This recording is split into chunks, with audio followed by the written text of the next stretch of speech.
Very good evening to all of you guys. स्वागत है आपका SCRS पॉइंट में।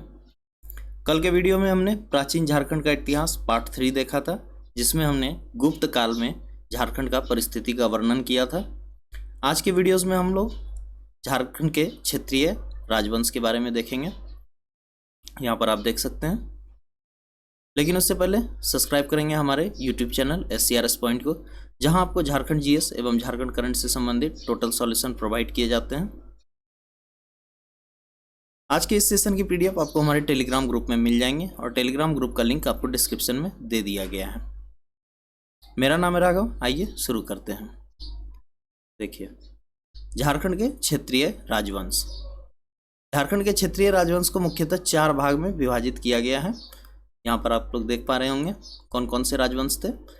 झारखंड का मुंडा राज या सुतिया नागखंड, छोटा नागपुर खास का नागवंश, पलामू का रक्सैल वंश और सिंहभूम का सिंह वंश। यहाँ मैप पर आप देख पा रहे होंगे, यह है झारखंड के क्षेत्रीय राजवंश। यहाँ पर छोटा नागपुर खास राज्य, रामगढ़ राज्य, पलामू राज्य, खड़गडिया राज्य, पंचेत राज्य, ढालभूम राज्य, इस तरह से आप पोराहाट राज्य, इस तरह से आप लोग देख पा रहे होंगे। नेक्स्ट हम लोग बढ़ते हैं। यहाँ पर सारे राज्य का अलग अलग वर्णन कर दिया गया है। जैसे झारखंड का मुंडा राज पहला नंबर पे था, झारखंड का मुंडा राज। तो यहाँ पर हम लोग पहले झारखंड का मुंडा राज के बारे में जानते हैं। झारखंड में राज्य निर्माण का आरंभ सबसे पहले मुंडाओं ने किया था, और रिसा मुंडा वो प्रथम व्यक्ति था जिसने झारखंड राज्य निर्माण की प्रक्रिया शुरू की थी। इसको ध्यान रखेंगे आप। रिसा मुंडा ने सुतिया पाहन को मुंडाओं का राजा घोषित किया था, यानी कि मुंडाओं का प्रथम राजा कौन हुआ? सुतिया पाहन। और सुतिया पाहन ने अपने नए राज्य का नाम अपने नाम पर रखा था, जिसका नाम रखा था सुतिया नागखंड। ठीक है।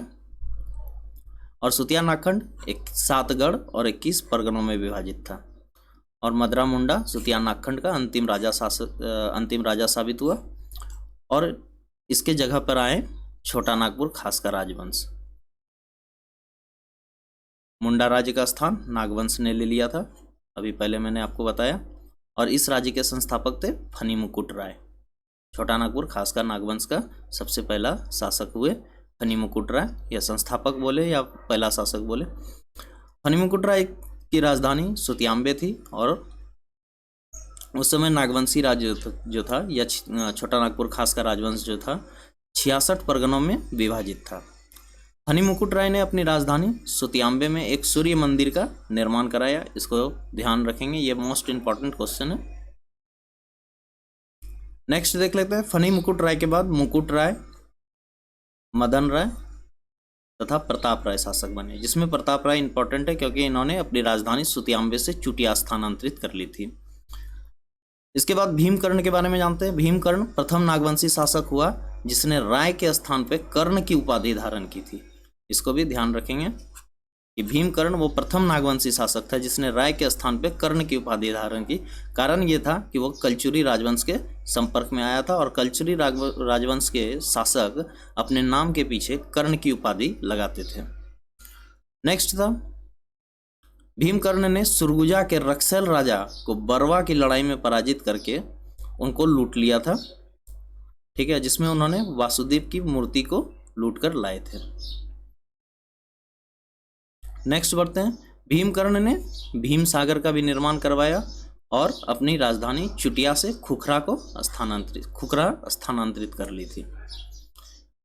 नेक्स्ट है, शिवदास कर्ण ने 1401 ईस्वी में गुमला के घाघरा में हापामुनि मंदिर की स्थापना की थी, जिसमें एक मराठा ब्राह्मण सियानाथ देव के हाथों भगवान विष्णु की प्रतिमा स्थापित करवाई थी।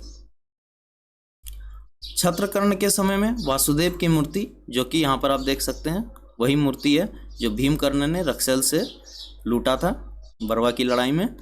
वही मूर्ति को छत्रकर्ण ने कोराम्बे में प्रतिस्थापित की, जिससे कि प्रभावित होकर प्रसिद्ध वैष्णव संत चैतन्य महाप्रभु मथुरा जाने के क्रम में झारखंड आए थे। चैतन्य महाप्रभु ये पश्चिम बंगाल के थे, और ये जब मथुरा जा रहे थे तो झारखंड आए थे इसी मूर्ति से प्रभावित होकर, जो कोराम्बे में छत्रकर्ण ने प्रतिस्थापित करवाई थी। नागवंशी राजाओं ने अनेक स्थानों पर अपनी राजधानी बनाकर आधुनिक काल तक राज किया था। नागवंश की प्रथम राजधानी सुतियांबे और अंतिम राजधानी रातूगढ़ थी। नागवंश की बहुत सी राजधानियां बदली और बहुत से शासकों ने उसको बदला। उसका एक लिस्ट यहाँ पर है, जैसे कि आप देख सकते हैं, राजाओं के नाम है और उसकी राजधानी है। जैसे प्रथम राजा हुए थे फणिमुकुट राय, तो उनकी राजधानी थी सुतियांबे। प्रताप राय की चुटिया, भीमकर्ण की खुखरा, दुर्जन शाह की डोईसा, यदुनाथ शाह के पालकोट, जगन्नाथ शाहदेव की पालकोट भौरव और प्रताप उदयनाथ शाहदेव की रातूगढ़। तो इसको याद कर लेंगे, ये मोस्ट इम्पॉर्टेंट है। इसका स्क्रीनशॉट ले लेंगे या पीडीएफ आपको ग्रुप टेलीग्राम ग्रुप में डाल दिया जाएगा, तो वहाँ से आप डाउनलोड करके इसको पढ़ सकते हैं। नेक्स्ट देखेंगे पलामू का रक्सैल वंश। तो पलामू का रक्सैल वंश जो था, पलामू के दक्षिण पूर्वी भाग में इसका क्षेत्र था। रक्सैल स्वयं को राजपूत कहते थे। और इसी से एक क्वेश्चन आया था कि चेरो अपने आप को क्या कहते थे। चेरो अपने आप को कहते थे कि वो क्षत्रिय हैं। चेरो और बथुड़ी, चेरो और बथुड़ी जनजाति, ये अपने आप को क्षत्रिय कहते हैं। और रक्सैल क्या कहते थे, अपने आप को राजपूत कहते थे। रक्सैल राज्य की दो शाखाएं थी। पहली शाखा का नाम देवगन शाखा और दूसरी शाखा का नाम कुडेलवा शाखा था। और रक्सैल ने चेरों को अपदस्थ कर दिया था। नेक्स्ट है सिंहभूम का सिंह वंश। हो जनजाति के अनुसार सिंहभूम का नामांकन उनके कुल देवता सिंहबोगा के नाम पे रखा गया था। सिंह वंश के ग्रंथ वंश प्रभाल लेखन में सिंह वंश की दो शाखाओं का वर्णन मिलता है। पहली शाखा के संस्थापक थे काशीनाथ सिंह तथा दूसरी शाखा के नाम थे दर्प नारायण। दूसरी शाखा के संस्थापक थे दर्प नारायण सिंह। इसको याद रखेंगे, ये बहुत ही मोस्ट इंपॉर्टेंट और बहुत ही कंफ्यूजिंग क्वेश्चन है। पहली शाखा के संस्थापक थे काशीनाथ सिंह और दूसरी शाखा के संस्थापक थे दर्प नारायण सिंह। पहली शाखा के संस्थापक काशीनाथ सिंह के बाद इस शाखा में कुल 13 राजा हुए, लेकिन उनकी गतिविधियों के बारे में कोई वर्णन नहीं मिलता है। तो हमको सिर्फ इतना ही याद रखना है कि पहली शाखा के संस्थापक थे काशीनाथ सिंह। ठीक है।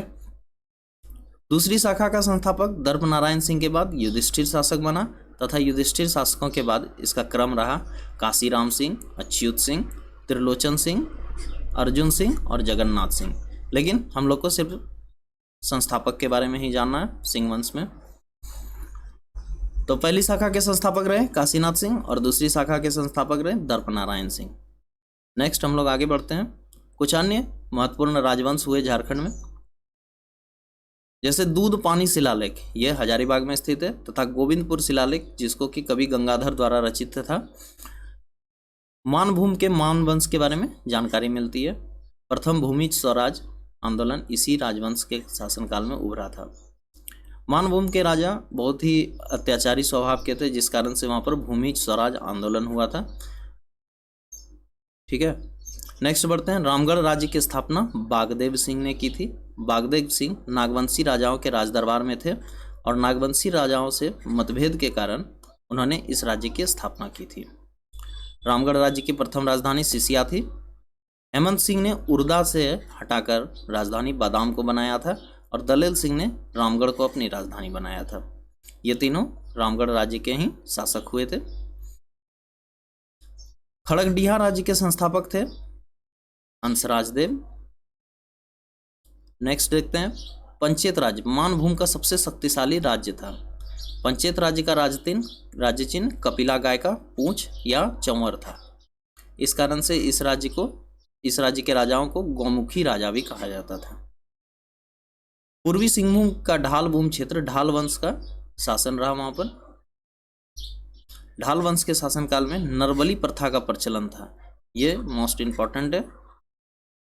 इस वंश के शासनकाल में नरबली प्रथा का प्रचलन था। तो ढाल वंश के शासनकाल में नरबली प्रथा का प्रचलन था। नेक्स्ट है पलामू का चेरो। तो पलामू का चेरो वंश की स्थापना 1572 ईस्वी में भगवत राय ने की थी, रक्सैलों को पराजित करके। ठीक है, जैसे कि आपको यहाँ पर पहले बता दिया गया था। यहाँ पर रक्सेलों को चेरों ने अपदस्थ कर दिया था। तो किसने अपदस्थ किया था? भगवत राय ने अपदस्थ कर दिया था। उनको पराजित करके पलामू में चेरो वंश की स्थापना की थी। तो इस तरह से हम लोग झारखंड के क्षेत्रीय राजवंश को आज पूरा करते हैं। आज के सेशन में इतना ही। मिलेंगे आपसे नेक्स्ट सेशन में। तब तक के लिए धन्यवाद। दिस इज राघव एंजा साइनिंग ऑफ।